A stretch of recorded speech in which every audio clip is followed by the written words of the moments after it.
Bonjour chers amis, bonjour chers patients. Bienvenue dans cette nouvelle présentation qui va vous présenter l'intérêt du télésuivi à la fin du déconfinement à partir du 11 mai face aux infections à Covid-19. Bon, le télésuivi, c'est assez simple, hein. C'est une interface digitale qui va nous permettre d'améliorer le suivi des patients suspects de Covid. En gros, on va faire équipe tous ensemble. Je vous propose pour cela de parler du principe et utilité du télésuivi. Je vais vous présenter des astuces pour bien vous surveiller pendant le Covid et savoir quand il faut s'inquiéter. Si le fonctionnement actuel d'une consultation, c'est une téléconsultation de tri qui va identifier les patients suspects et non suspects de Covid. Téléconsultation pour les non suspects, évaluation téléphonique, consultation au cabinet si nécessaire et surconvocation. Pour le patient Covid, nous établirons un risque via un questionnaire et le télésuivi démarrera à ce moment-là. Dès la première consultation, vous devenez vous-même acteur de votre surveillance via une application smartphone. Application smartphone qui va permettre une télésurveillance et une vigilance de chaque instant par une graduation du risque. C'est l'application Prédis qui sert à la téléconsultation qui va nous aider à échanger, à interagir pour que je puisse en tant que médecin surveiller les risques d'aggravation de votre pathologie à Covid positif. En pratique, pour vous, comment cela se déroule? Écoutez, c'est assez simple. Vous allez recevoir après la première téléconsultation Covid un SMS ou un mail, ou les deux, sur lequel il faudra cliquer, activer le lien pour répondre à un questionnaire hyper simple et très pratique. Voilà à quoi ce questionnaire peut ressembler. Il suffit de cliquer, répondre aux questions, cela est très rapide. Comme vous avez pu le remarquer, il y aura des questions sur votre ressenti physique, certains symptômes, mais aussi quelques mesures, 4 mesures essentielles qui vont être importantes à votre télésuivi. Je vais vous les développer avec les astuces qui arrivent. Voici donc quelques petites astuces pour bien s'évaluer lorsqu'on est Covid positif. La première est la prise de température, je vous laisse imaginer la mesure. La deuxième sera la fréquence respiratoire qui va s'observer et se toucher. En pratique, comment ça se passe? Lorsqu'on inspire, l'abdomen se distend, gonfle, donc c'est un signe de mesure, mais le thorax aussi peut se développer. Cette mesure de fréquence respiratoire est extrêmement importante. Un mouvement thoracique respiratoire est un aller-retour. On se gonfle et on se dégonfle, égale un mouvement, une fréquence. Nous verrons à quel point il est important de surveiller sa fréquence respiratoire. Et là, pas de panique, il reste la fréquence cardiaque et la saturation en oxygène à mesurer. Je vous propose de rejoindre un petit tuto via 2 applications. Je vous laisse regarder.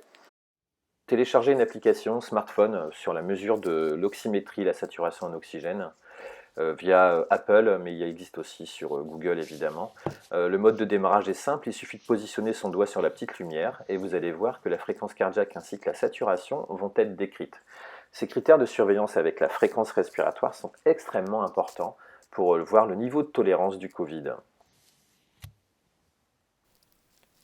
Ma saturation ici est à 99% et ma fréquence cardiaque à 79%, ce qui fait que je tolère bien l'infection si tout au moins j'en étais porteur. Ces chiffres sont à rapporter dans le télésuivi qui vous sera proposé via l'application smartphone et encore une fois hyper simple à utiliser. Alors maintenant que nous avons des chiffres de suivi et de mesure, je vous propose de connaître et comprendre quand il va falloir s'inquiéter, mais en fait plutôt quand il va falloir s'alerter. L'inquiétude doit être distance de tout ça, car nous avons différents paramètres que vous maintenant vous maîtrisez, la température, la fréquence cardiaque, la saturation en oxygène et la fréquence respiratoire qui enfin est extrêmement importante à mesurer. Comment ça fonctionne? Il faut bien comprendre qu'en normalité, le but du jeu, il est d'oxygéner les cellules en permanence. Et c'est un mécanisme fin et intriqué, un engrenage, mais qui est facile à comprendre. Le but du jeu est simple, il faut que l'oxygène qu'on respire passe par les poumons, soit transporté par les petits camions rouges qui sont des transporteurs. Les transporteurs sont les globules rouges finalement, pour amener l'oxygène qui va passer par la pompe cardiaque, pour cet oxygène soit envoyé aux cellules périphériques. Nous allons pouvoir évaluer la qualité de ce transport en oxygène en mesurant la fréquence respiratoire, le taux de saturation en oxygène, c'est-à-dire le nombre de camions remplis par l'oxygène, ainsi que la fréquence cardiaque. Ce sera tous des mécanismes adaptatifs. En bonne santé, une fréquence respiratoire normale est de 15 à 20 mouvements respiratoires par minute et une fréquence cardiaque de 50 à 90 battements par minute. La saturation, quant à elle, est à 97 à 100%. Le problème, c'est quand Mister Covid fait apparition au niveau de ce système. Voici comment ça fonctionne. Alors, Mister Covid, ce qu'il fait, c'est qu'il se dépose dans les poumons. Et du coup, il perturbe le passage de l'oxygène entre l'extérieur et les petits transporteurs, ce qui fait que les transporteurs eux-mêmes, même en augmentant parfois la fréquence respiratoire, tourne à vide. Donc l'oxygène qui est amené en périphérie au niveau des cellules est moindre. Donc le cœur, pour optimiser ce transport, il fait tourner davantage, il fait aller plus vite les transporteurs qui sont eux-mêmes chargés. Donc il augmente sa fréquence cardiaque. Le problème, c'est qu'au bout d'un petit moment, ce système peut être dépassé, la saturation va chuter, ce qui crée une souffrance cellulaire avec un manque d'oxygène. Alors finalement, après tout ça, quand s'alerter? On a compris, on s'est mesuré. Et quand faut-il alerter surtout? Parce que c'est extrêmement important d'alerter son médecin. Voici quelques chiffres de base qui vous permettront d'alerter votre médecin ou le 15 en cas de troubles respiratoires et de symptômes mal supportés. 22 de fréquence respiratoire, 100 battements par minute. Il faut être extrêmement vigilant avec la saturation. Une saturation initiale bonne n'est pas forcément bon signe non plus, c'est un signe de gravité. Le mécanisme s'adapte à la fréquence cardiaque et à la fréquence respiratoire, sont là pour maintenir une bonne saturation. Si la saturation est inchangée et que la fréquence cardiaque et respiratoire augmente, c'est que vous êtes en train de compenser. Par contre, si vous commencez à avoir une désaturation, ça veut dire que vous êtes en insuffisance respiratoire. Évidemment, là, il faut faire le 15. Mais rappelez-vous ces petits signes que vous voyez souvent. Pourquoi faire le 15 et quand? Simplement lorsque c'est mal supporté.